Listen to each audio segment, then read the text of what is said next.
मेरठ के ब्रह्मपुरी में जिस तरह से वारदात हुई है उसने कई सवाल खड़े कर दिए हैं। इसके अलावा अब एक कहानी और दर्दनाक ये आ रही है कि कैसे दोनों ने हैवानियत की हदें पार कर दी। सौरभ खाना खाने के बाद सो रहा था। उसके बाद पत्नी ने अपने प्रेमी को बुलाया और दोनों जाकर के सीने में चढ़ बैठे। जैसे ही बैठे वैसे ही वो चिल्लाया। उसने चाकू देखी और चाकू का पहला वार होता उससे पहले ही वो चिल्ला करके बोला कि मुझे मारो मत, मैं तुम्हें तलाक दे दूं। पहले तलाक से इनकार करने वाले सौरभ के ऊपर जैसे ही जान पर बन आई उसने तुरंत तलाक का ऑफर दिया, लेकिन पत्नी और उसके प्रेमी जो दोनों नशे में थे उन्होंने मौत के घाट उतार दिए। बेरहमी से कई वार किए और सौरभ ने वही दम तोड़ दिया। दोनों का जी यही नहीं भरा तो उसे 15 टुकड़ों में काट करके सीमेंट के ड्रम में भर दिया। जी हाँ, ब्रह्मपुरी में प्रेमी के साथ मिलकर के महिला ने जो हैवानियत की कहानी लिखी उसमें 5 साल की बेटी की वजह से पति ने तलाक देने से इनकार कर दिया था।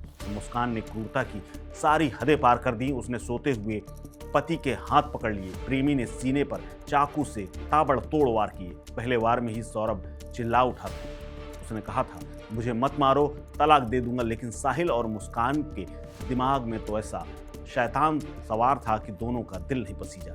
उन्हें छोटी बेटी का भी ख्याल नहीं आया और हत्या कर दी। टुकड़ों को ड्रम में डाल करके पानी भरा और उसके बाद सीमेंट में जब वो पत्थर बन गया तब दोनों ने बैग पैक किया और उसके बाद शिमला के लिए निकल गए। हत्या वाले दिन भी दोनों ने सिगरेट में भर करके ड्रग्स पी थी। नशे में होने के बाद सौरभ की हत्या की थी। कत्ल के बाद बेरहमी से शव के 15 टुकड़े किए। हाथ अलग किया, सिर अलग किया, धड़ अलग किया, पैर अलग किए और 15 टुकड़ों में काट करके ड्रम में भर दिया। ऊपर से सीमेंट डाला, फिर पानी भर दिया। हत्या करने के बाद एक बात और सामने आई कि घर में ड्रम नहीं था। दरअसल ये पूरा प्लान उसके प्रेमी का था। साहिल शर्मा ने ये प्लान बनाया था कि उसको सीमेंट में भर देंगे ताकि बदबू नहीं फैलेगी और उसके बाद शिमला चलेंगे। लेकिन ड्रम के लिए वो पहले कबाड़ी मार्केट गया। कबाड़ी मार्केट से उसने ड्रम खरीदा और ला करके घर में रख दिया। रात भर सीमेंट और पानी से भरे हुए ड्रम में रहने के बाद सौरभ का शरीर सीमेंट में ही दफन हो गया। हत्या के बाद दोनों घर पे ही सोए। बेटी पीहू दूसरे कमरे में सोती रही और उसके बाद लंदन से लौटने वाले पति का मोबाइल, उसके पासवर्ड सब कुछ हासिल कर लिए। दोनों ने उसका मोबाइल लिया और उसके बाद शिमला की ओर निकल गए। दरअसल मुस्कान ने पुलिस के सामने एक बात कबूल की। मुस्कान ने पुलिस को बताया कि सौरभ के लंदन लौटने के बाद ही उसने साहिल और अपनी प्रेम कहानी के बारे में बता दिया था। 28 जनवरी को बेटी पीहू का जन्मदिन था। उसे मनाने के बाद मुस्कान ने सौरभ के सामने तलाक की बात रखी थी, लेकिन सौरभ ने परिवार, अपनी बेटी के खातिर तलाक देने से इनकार कर दिया और इस प्रेम संबंध को भी स्वीकार करते हुए ये कहा कि गलती हुई, माफ़ी मांग लो और आगे बढ़ते हैं। लेकिन पत्नी कुछ ठान चुकी थी। सौरभ ने परिवार को भी ये बात बता दी थी। सब ने समझाया था, पंचायत भी हुई थी। बेटी पीहू के खातिर उसने तमाम वादे इरादे किए थे और मुस्कान को भी ये कह दिया था कि तलाक मत लो, आगे जिंदगी शुरू करते हैं नए सिरे से। लेकिन मुस्कान कुछ और ठान करके बैठी थी। साहिल से उसने बात की और दोनों ने मिलकर के सौरभ की हत्या करने की कहानी रच डाली। कबाड़ी मार्केट से प्लास्टिक का ड्रम लाए, झंडा चौक से एक पैकेट सीमेंट लाए। ड्रम को पहले ही मुस्कान ने घर में रख लिया था।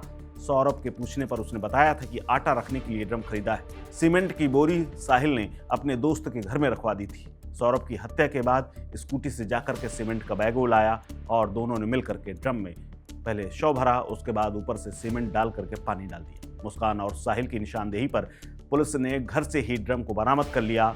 उसके बाद पुलिस ने उस ड्रम को तोड़ने की खूब कोशिश की, लेकिन ड्रम टूटा ही नहीं। पुलिस ने उसके बाद ड्रिल मशीन मंगाई, काटने का भी प्रयास किया, लेकिन सीमेंट इतना सख्त हो चुका था कि कट नहीं रहा था। उसके बाद पुलिस ने सीधे ड्रम को पोस्टमार्टम हाउस भेजा और वहीं पर ड्रिल मशीन से एक एक अंग सीमेंट काट करके सौरभ के निकाले गए। इसके बाद देर रात तक शव का पोस्टमार्टम किया गया। इतना ही नहीं, सौरभ की हत्या के बाद उसके परिवार वाले बेहद खफा हो गए। थाने पर पहुंचे और उनके रिश्तेदारों ने ब्रह्मपुरी थाने में ही स्पष्ट कह दिया कि अभी हमें बदला चाहिए और न्याय भी हमें यहीं मिले। थाना परिसर में खूब हंगामा हुआ। बाद में वो पुलिस से मुस्कान और साहिल को सौंपने की बात करते रहे। परिवार वालों ने कहा कि कानूनी दांवपेच में पता नहीं कब तक न्याय मिलेगा, हमें सिर्फ 5 मिनट दें, यहीं पर हिसाब चुकता कर दिया जाएगा। सौरभ के परिवार के गुस्से को देखते हुए पुलिस ने तत्काल ही मुस्कान और साहिल को ब्रह्मपुरी थाने से दूसरे स्थान में शिफ्ट कर दिया और उसके बाद अब उसे अदालत में पेश करने की तैयारी है। मृतक सौरभ के पिता मुन्ना लाल के परिवार में उसकी पत्नी रेनू और 2 बेटे बबलू और सौरभ थे। एक बेटी शिवानी है। सौरभ ने प्रेम विवाह किया था। उसकी हत्या के बाद मां रेनू का कहना है कि मोहब्बत में लोग एक दूसरे के लिए जान दे देते हैं, लेकिन मुस्कान ने तो मोहब्बत के नाम पर बदनाम किया और फिर झूठी मोहब्बत की कहानी हमारे सामने सुना करके मेरे बेटे को ही छीन लिया। झूठी मोहब्बत ने मेरे बेटे की जान ली। इस खबर में फिलहाल इतना ही। अपडेट्स के लिए बने रहिए वन इंडिया हिंदी के साथ।